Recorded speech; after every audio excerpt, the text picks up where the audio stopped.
আপনারা তো কাঁকরোল তো অনেকভাবেই তো খেয়েছেন, তো এইভাবে একবার বানিয়ে খেয়ে দেখবেন, খুব ভালো লাগবে। আজ আমি একটা নতুন রেসিপি বানাবো, সেটা চিংড়ি আর কাঁকরোল দিয়ে। তো আশা করছি সবার খুব ভালো লাগবে। তো আপনারা শুরু থেকে শেষ পর্যন্ত দেখতে থাকুন। এর জন্য আমি এখানে কিছু কাঁকরোল নিয়ে নিয়েছি আর কিছুটা চিংড়ি মাছ নিয়ে নিয়েছি। আর এখানে কিছু সবজি নিয়ে নিয়েছি, এগুলো আমি একে একে সবগুলো কেটে নেব। কাঁকরোলগুলো এবার আমি কেটে নেব। এই কাঁকরোলের এই বোঠার দিকটা আর পেছনের দিকটা কেটে নিলাম এইভাবে, নিয়ে এইভাবে চালা করে নেব।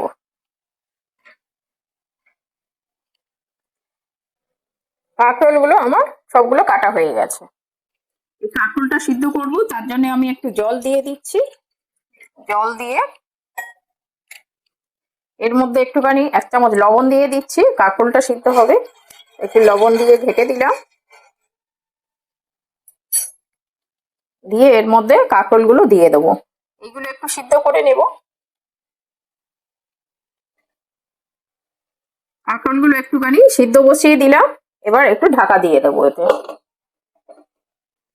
চিংড়ি মাছগুলো এবার আমি ছাড়িয়ে নেব। কাঁকরোলটা সিদ্ধ হয়ে গেছে, ঠান্ডা করে নিয়েছি। এবার আমি এটাকে আস্তে করে দানাগুলো বের করে নেব। এইভাবে চামচের সাহায্যে এগুলো বের করে নিতে হবে। এইভাবে বের করে নিলাম। এইভাবে একে একে আমি সব কাঁকরোলের দানাগুলো বের করে নেব। এই কাঁকরোলগুলো আমার একে একে সব বের করে নিয়েছি আমি।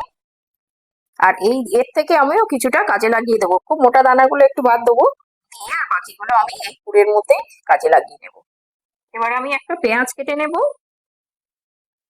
এইভাবে খুব মিহি করে কুচিয়ে নেবো। পেঁয়াজটা কাটা হয়ে গেছে, এগুলো তুলে নিচ্ছি।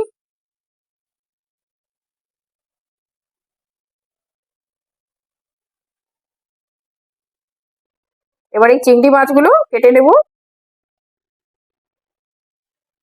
এই চিংড়ি মাছগুলো আমি একটু ছোট ছোট করে কেটে নেব এইভাবে। এই চিংড়ি মাছগুলো আপনারা পেস্ট করেও নিতে পারেন, কিন্তু আমি একটু ছোট ছোট করে নিচ্ছি কেন, তারপর ওই পুরের মধ্যে দিলে এগুলো বেশ মুখে পড়বে, খুব ভালো লাগে খেতে। কড়া গরম হয়ে গেছে, এতে আমি তেল দিয়ে দিলাম। খানিকটা তেল দেবো, এটা চিংড়ি মাছটা ভেজে নেব, চিংড়ি পুরটা করে নেব। চিংড়িটা ঢেলে দিলাম,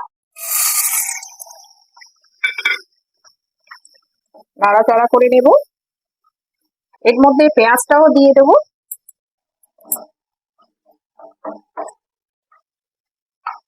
আর এর মধ্যে 1/2 চামচ হলুদ গুঁড়ো দিয়ে দিচ্ছি, আর স্বাদ মতো লবণ দিয়ে দিচ্ছি। একটু বেশি লবণ দিলাম, এর মধ্যে আবার আলুটা দেবো, সেই জন্য এইটা একটু ভালো করে ভাজা ভাজা করে নেব। এটা একটু ভাজা ভাজা হয়ে গেছে, একটু ভালো করে কষিয়ে নিয়েছি। এবার এর মধ্যে আমি একে একে মশলাগুলো সব দেবো। এর মধ্যে এই আদা, কাঁচা লঙ্কা, রসুন একটু পেস্ট করেছিলাম, এটা দিয়ে দিলাম। আর ঝালের জন্য অল্প করে কাঁচা লঙ্কা দিলাম, একটু ধনে গুঁড়ো দিলাম, আর একটু জিরে গুঁড়ো দিয়ে দিলাম। এবার একটু নাড়াচাড়া করে নেব। এটা এটা ভালো করে কষিয়ে নিয়েছি মশলাগুলো দিয়ে। এবার এর মধ্যে যে সিদ্ধ করে রেখেছিলাম একটা গোটা আলু, একটু বড় সাইজের এই আলুটা দিয়ে দিলাম। এটা দিয়ে ভালো করে নাড়াচাড়া করব। এটা ভালো করে কষিয়ে নিতে হবে। আর এই সময় আপনারা একটু লবণটাকে চেক করে নেবেন। এটা এইভাবে কষিয়ে নিতে হবে ভালো করে। একটুখানি গরম মশলা ছড়িয়ে দিলাম, আর একটু ধনেপাতা এর উপরে ছড়িয়ে দিলাম। এই পুরটা আমার হয়ে গেছে, এইরকম হবে পুরটা। এবার আমি এগুলোকে একটু ঠান্ডা করে কাঁকরোলের মধ্যে ভরে নেব। এবার আমি এই কাঁকরোলের এই মধ্যে এই পুরগুলো এবার ভরে দেব। এইভাবে চামচ দিয়ে দিয়ে আস্তে আস্তে করে ভরে দিতে হবে।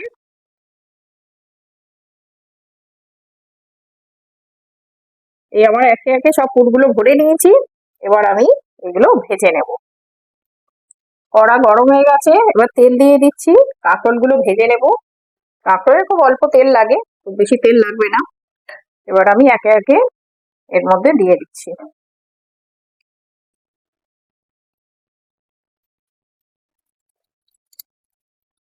একটু নাড়াচাড়া করে ভালো করে ভেজে নেব, লাল লাল করে। এক পিঠ হয়ে গেছে, এবার আরেক পিঠ এইভাবে উল্টে দেব। এইভাবে একটু করে ভেজে নিতে হবে। ভাজাগুলো হয়ে গেছে, এবার আমি একে একে তুলে নিচ্ছি।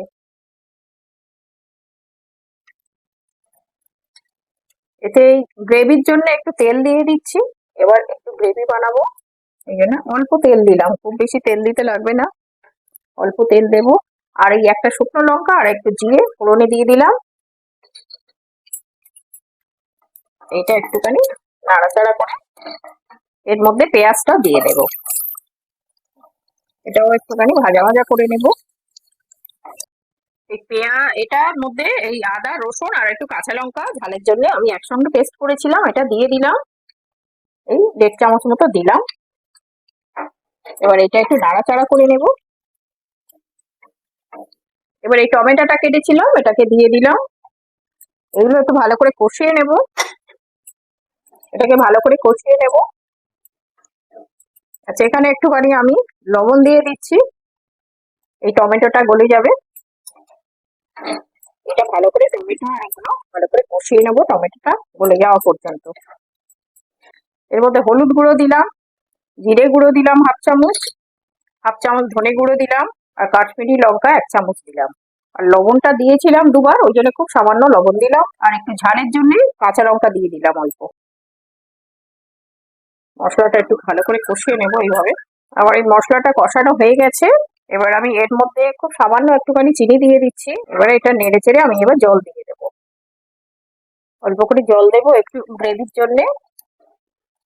গ্রেভিটা এই ফুটে গেছে, আমি এটাকে দিয়ে দিলাম, একটু ফুটতে দেবো।